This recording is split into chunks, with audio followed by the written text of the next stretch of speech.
Welcome back to another episode of Health Coach Talk. I am your host, Dr. Sandra Scheinbaum, and today it is just me because we are doing this solo episode so that I can share some of the latest research. I love finding studies about the effectiveness of coaching and sharing them. And then you can take those studies, if you happen to be a health coach, and sharing them with those who might be interested in learning that health coaching is very, very effective. Or if you are perhaps thinking about becoming a coach, perhaps you will be inspired by learning of all the ways that health coaches are making a huge impact. So let's dig in. So I've prepared some slides to accompany this talk. So let's begin. The first study has to do with health coaching for older adults. So this is some super important research, and I think it could be a game changer for people over 50 with chronic conditions. So I'm very passionate about this subject, about older adults, because I am in that category, being in my 70s. So let's set the stage. The study that we are discussing today is about a program that they called the Healthy Lifetime. And that this was published in the BMC Primary Care, and it is a randomized trial of a theory-driven model of health coaching for older adults, both short-term and sustained outcomes. It was a personalized approach. The goal was to see if they could delay functional decline and minimize the complications of chronic conditions. And the cool thing was that it is delivered electronically. It included face-to-face video conferencing. So the researchers wanted to know, did this actually work? And they had two groups. There was the Healthy Living, the Healthy Lifetime group, let's call it HL, and then the Usual Care group. And they didn't state specifically what that usual care was, but perhaps they just give some education. There were 59 people in the intervention group, the Healthy Living group, and 63 in the Usual Care group. And over 8 weeks, the group that was in the Healthy Living component, they received health coaching. The health coaching was done by trained nurses, but not just nurses who are making wonderful coaches. In fact, you don't even need healthcare training. We know this. You can be a good coach coming from a completely different background. But in this particular study, they did use nurses who had training in coaching. And they measured outcomes at the start, at the 8-week point, and then again at 20 weeks after the study began. Okay, drum roll, please. The results were promising. So those people who were in the Healthy Living group improved their health habits at 8 weeks, and they sustained it at 20 weeks. And that is really the significant marker. So there were those who had high blood pressure. They saw improvements, but in that group, for the high blood pressure, it was not sustained. They made gains initially, but not at 20 weeks. The Usual Care group, they had no significant improvements. I'm going to say that again, no significant improvements in the Usual Care group. Well, why are we not surprised? So what does this all mean? Well, if you were one of those people in the Healthy Living group, you were seeing positive changes in your health habits, and you were sustaining those improvements over time, 20 weeks. So consider that changing health habits alone can reduce all-cause morbidity, mortality, and chronic disease. This is really significant. It's big news. So what are they concluding? High-functioning community dwelling, that means they're not in nursing homes, older adults with chronic diseases are an important target for primary care. But primary care practitioners, the doctors, the nurse practitioners, they are overwhelmed with acute care. They have very, very big caseloads. They're only seeing people for 7-8 minutes per visit. So they don't have time or capacity to do this healthy lifestyle coaching. So who's going to do it? Coaches. We need more coaches who can work with this population. It's very significant. So let's move on to the next study. This one I loved. Lifestyle changes give you an edge in the labor market. That is my interpretation of the study. That is the headline that should be making news. So this study will be very important because we often focus on the health benefits of lifestyle change. But in this study, they're looking at something else. How do making these changes spill over into other aspects of your life, specifically being able to have a job, being employable, being able to do well at your job, particularly if you are an older adult. So here's the name of the study. It was the Association of Intensive Lifestyle Intervention for Type 2 Diabetes with Labor Market Outcomes. And it was published in JAMA. So this is a significant piece of research. And let's get into the details of the study.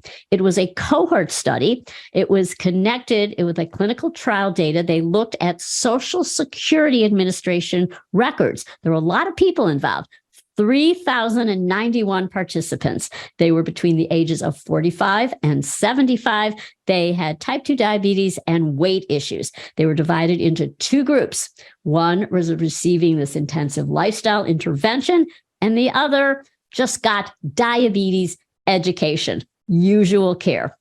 So you might be wondering about this intensive lifestyle intervention. Well, it was a structured program, and it had a lot of people involved on the care team. It had sessions with lifestyle counselors, think health coaches, dietitians, exercise specialists, and behavior therapists. And let me tell you that coaches do really well. They're really effective helping people with behavioral issues. So they met weekly for the first 6 months, and then they scaled it down to monthly sessions by the 4th year. So this was a long study. The goal was to achieve and maintain at least a 7% weight loss. So it was specifically focused on weight loss. On the flip side, the control group, they had a much lighter touch. They received group-based diabetes education sessions 3 times a year for the first 4 years, and then just one annual session after that. So just think about that. How much impact is that really going to make? It's not about just spoon feeding people education. They've heard it all. They may go online and get all that information, but it's about committing to making those changes when you have a health coach working with you, holding you accountable, acting as your ally. That's how changes actually can happen. So here's the big finding. And that is the intensive lifestyle intervention had a higher level of employment compared with the control group. They had a 2.9% increase in employment. What does that mean? It means they were better able to go out and get work. So this is significant. So the takeaway then is that better chronic disease management improves labor market outcomes. So pretty clear. Then when you are managing a chronic condition like diabetes through an intensive lifestyle intervention, which is also going to lead to some weight loss, it's going to have a positive impact on your employment situation. You might be more likely to want to go out and seek a job. You might be more likely to get hired and perform well on that job. So again, it's not just about physical health, but it's also how you engage with your work and remain productive in the labor market. And that's what people want. They want to be vibrant. They want to be making a difference in terms of feeling better, having more energy, and that will lead to consequences such as being more employable. So this was a study I was really excited about. It's about improving blood glucose levels in populations that are often not studied, marginalized, African American, Hispanics. So this is the title, Mobile Health Intervention in Patients with Type 2 Diabetes, a Randomized Controlled Trial. And again, drum roll please, it's in JAMA Network. This is a very significant study.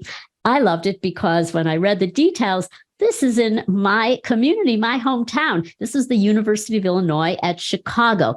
And so I was very familiar with that campus, that university, and it's nice to see that this study was taking place in an academic setting. And it was really cool. Let me share some of the details. It's an incredible topic, how mobile health tools combined with health coaching can make a big difference in managing type 2 diabetes for these populations. So it comes again from an academic medical center. It involves 221 African-American Hispanic participants. All of them had type 2 diabetes with elevated hemoglobin A1C levels. As you may know, those are the markers of over time, over 3 months, showing what happens with blood sugar, glucose that is binding to protein. And so it is a good marker. You want to see the numbers coming down. It's a marker for long-term blood glucose control.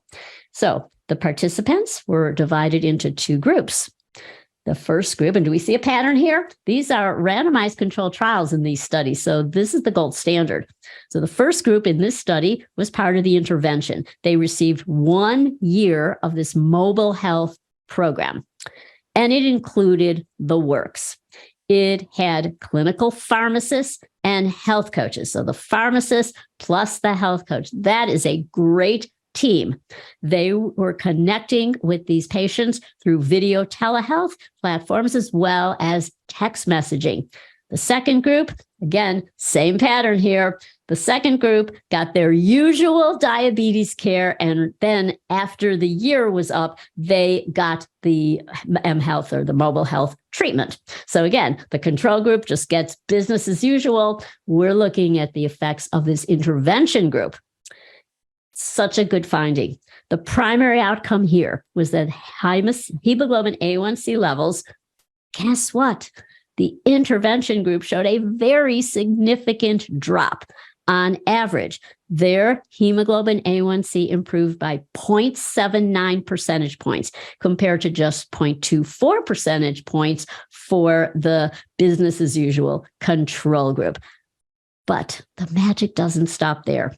The control group, which later received the same intervention. So after the study was over, they didn't want the people in the control group to miss out on this opportunity to improve their health. So they got the intervention with the pharmacists and the health coaches, and they showed significant decreases in their hemoglobin A1C levels. So what does this all mean? Well, it's pretty clear. This mobile health intervention with health coaches is doing something right. And we need to pay attention because, as you know, type 2 diabetes is a huge problem, particularly in these underserved minority populations that we are talking about here. So anything that we can do to reduce the incidence, to intervene with lifestyle intervention is going to be effective. So what does this mean overall? Well, these types of interventions with a health coach significantly improves hemoglobin A1C, and it has a huge potential to reduce the racial and ethnic disparities in healthcare. Just note what they were doing. They were really, this was very hands-on. These people were getting really wonderful coaching, state-of-the-art care. It wasn't just the business as usual where they get some education about their blood glucose levels. So this study adds another layer to the growing evidence that health coaching combined with technology, and they were using text messaging, but they were also using visits, telehealth visits. This can help people make meaningful changes in their lives. So very, very significant. Now, is this catching on? I want to turn to something else. And this is a model that I saw written up and I got really excited. It is a team-based care model, an external team. And I'm saying to you that primary care could be transformed if we follow a model like this. So let me tell you the story of this remarkable healthcare system So the title is Primary Care Transformation, a Team-Based Care Model. It was published in the American Journal of Accountable Care. So let me tell you about the Allegheny Health Network. This is in primarily Western Pennsylvania. It's a big, big organization. They have a lot of primary care practices, hundreds of them. And they were wanting to transform this primary care delivery model to improve patient outcomes, practice efficiency, and clinician wellness. That's a great goal. All of those are. The goals included better care coordination, enhanced chronic disease management, and integration of social determinants of health. What did the health coaches do on the team? They were focused on population health efforts, lifestyle change, including a pre-visit planning. So they were actively engaged with patients pre-visit, which I strongly advocate for health coaches. Facilitation of care team huddles. I love that. I just can picture those health coaches really taking care of those other care team members, and then proactive population outreach. So they're heavily involved on this team. And the external care teams support continuity of care, appropriate utilization. It's the right care in the right place at the right time, and they are holistically managing patients. So they started small with a number of practices, and now they're extending it. These are primary care, and they're planning to extend it to pediatric and women's health, OBGYN practices as well. And the feedback, this is what I thought was so cool. The feedback from participating physicians highlights the perceived value of team-based care. This is a model that you can share if you are speaking to practitioners, if you are a practitioner or someone who is running a large practice system. This is worth noting. These doctors, they said they cannot imagine returning to how they practice medicine before the addition of the extended care teams. Let me say that again. They cannot imagine, these are the physicians saying this, they cannot imagine returning to how they practice medicine before the addition of the external care teams. Wow. And we know that physicians and other providers are so burned out, and they're often attempting to do everything themselves. The extended care team is the way to go. And the study shows that. I love this quote. This was from one of the researchers. The process of transformation has helped us to focus on delivering upon the quintuple aim of healthcare. Number 1, reducing costs. Number 2, improving quality. Number 3, optimizing patient experience. Number 4, supporting clinicians' wellness. Number 5, ensuring health equity. Well, the Allegheny Health Network is a role model for primary care practices, and one that should be adopted by many others. Having an extended care team and having a health coach as part of that team is crucial. And what I always say is the health coach is the new primary care. Health coaching, the new primary care, because health coaching is the solution to many of the issues that are plaguing our current healthcare system. They're not taking the place of medical doctors. They are offering lifestyle change, and that is what needs to be first. It needs to be primary if we are ever going to get a hold on this epidemic of chronic disease. So we've seen many examples through these studies that I have just referenced. So I hope that you found that helpful. So that is it for today's solo episode. Let's keep taking control of our health one step at a time. And if you found this episode useful, we would be so grateful if you liked it, if you shared it, if you subscribed. So until next time, bye everybody.